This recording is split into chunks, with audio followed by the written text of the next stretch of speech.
摩斯，我唔似福爾摩斯，係咪咁嘅樣㗎？福爾摩斯？唔知喎，你冇呢個有下先嘅咩？你應該爭件風濕褸，你聽我件風濕褸係超級短嘅，風濕褸。係啊，佢嗰件係風濕褸嘛，所以係比較縮咗嘅，縮水。風濕衫。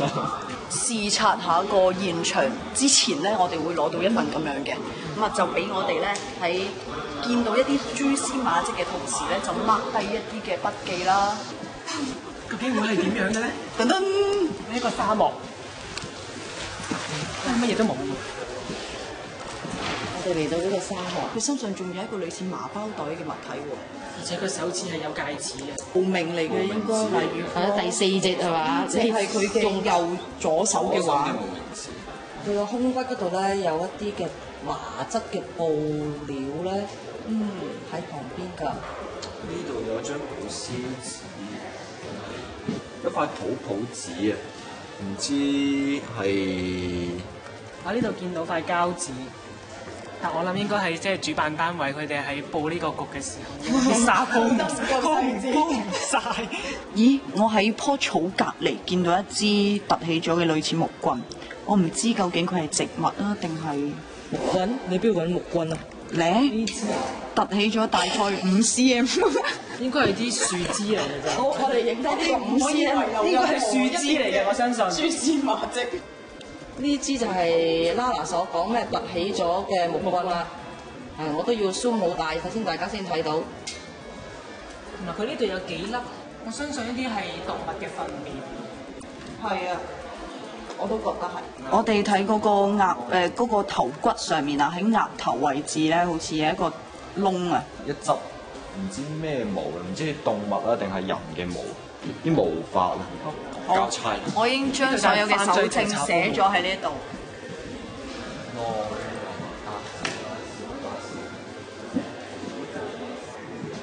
咁我哋嚟到呢個關於武器及工具痕跡嘅，睇下有咩線索或者有啲乜嘢嘅理論可以俾到我哋，有啲咩提示啊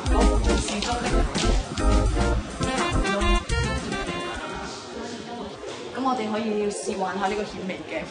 我哋喺顯微鏡之下睇下一個子彈殼喺射咗出去之後，會係呈現啲點樣嘅狀態？就係由呢一個人註冊嘅呢一支手槍射出嚟嘅子彈，就遺留咗喺呢個死者嘅頭殼骨入邊啦。呢個骸骨上面咧係發現呢個子彈窿啦，其實好重要嘅證據咧，我哋都要睇翻一啲槍支嘅資料啦、彈頭嘅資料啦等等嘅。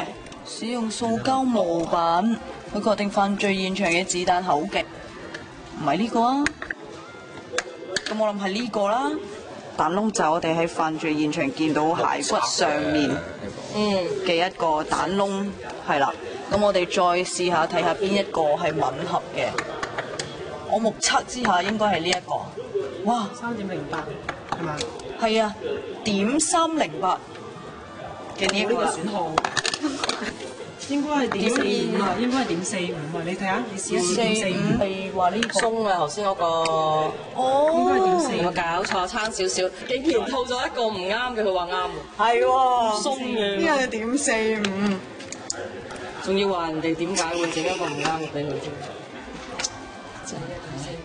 咁所以咧，其實咧，我哋咧偵查咧，一定要再細心啲，係要啱吻合。哇！你求其擺咗個好馬虎。係啊，好馬虎啊！我哋會即刻去上級投訴㗎，報告呢個情況㗎。喺一般嘅肉眼之下，我哋未必可以分辨到嗰條毛髮究竟屬於人類定係某一種特定嘅動物。但係我哋需要顯微鏡。係啦，一個偉大嘅發明啊！好啦，我哋而家要比較啦。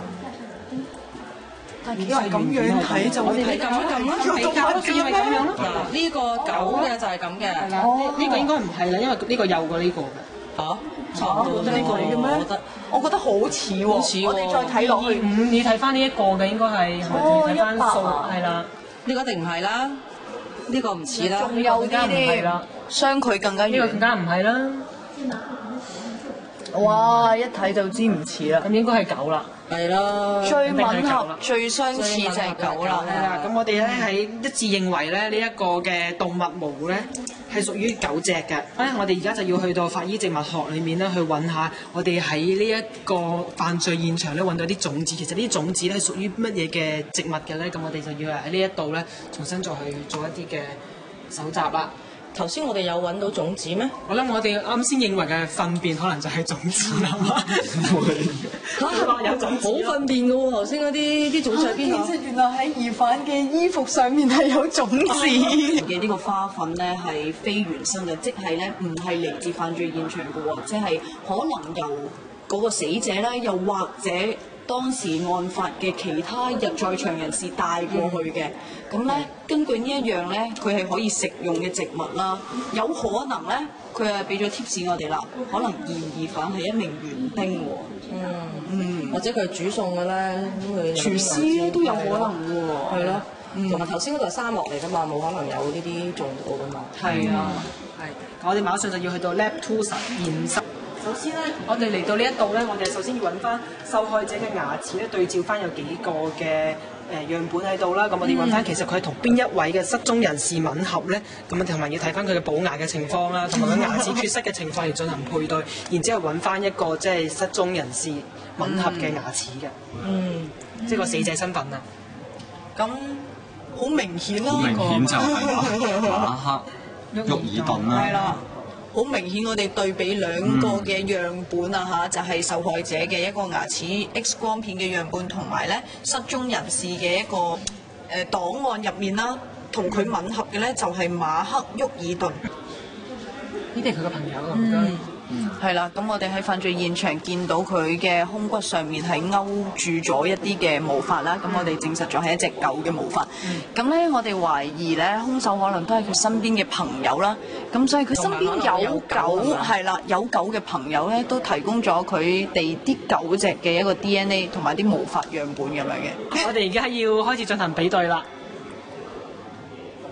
有幾位朋友啦，包括咗好似譬如話係呢個巴哥犬，命名為老友嘅。咁啊睇下呢隻狗佢嘅毛髮同個樣本同唔同啦。應該就唔係好相似。我以呢一條嘅中線為標準啦。咁呢一度咧就唔係好相似嘅，所以咧我覺得唔係啦。呢一個啊，最吻合我哋見到啦，就係一隻叫做馬克斯嘅狗啊。就係獵犬威馬獵犬，馬克思嘅威馬。咦？而呢位朋友呢隻狗嘅主人係一個女性喎。咁我哋將啱啱嘅搜證啦都打入呢份報告入面啊。